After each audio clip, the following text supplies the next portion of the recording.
importante po nato tungod kay naa si Kristo nga andam mohatag sa atong kinahanglan. Kanang ingod diha nga he will meet our needs.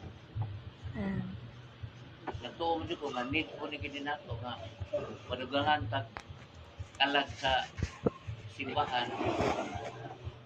Padugangan ito.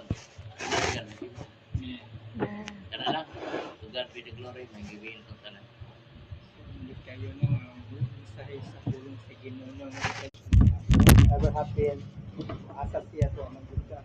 Ang yugo dia, that means kani ikaw kinahanglan jud nga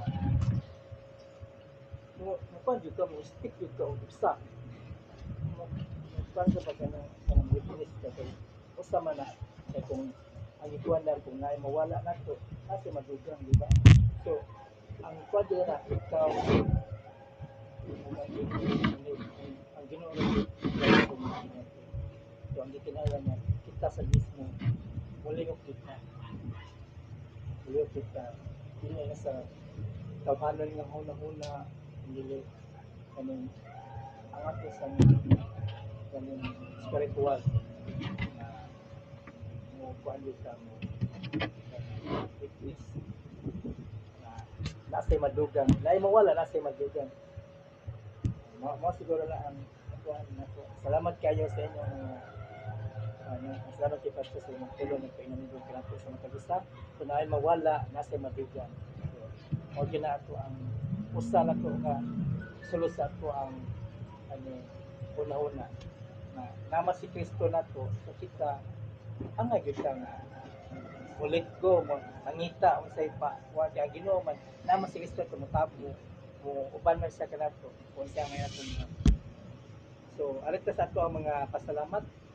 So karon kay na may Ginoo sa kanang health bisan tuod nagburot ang tiil ni mama pero pasalamat gyapon ko kay murag dili kay ring anak kakuan ba kay pa-check up gyapon ko siya.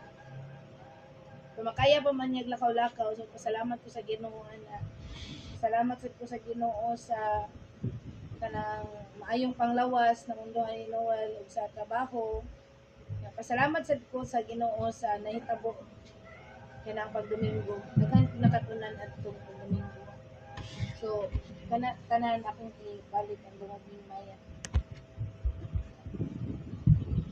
okay na first ayun na ayos na Yung ay pagbuno pagbuno lagi to Well, ang gabi tanan. Wala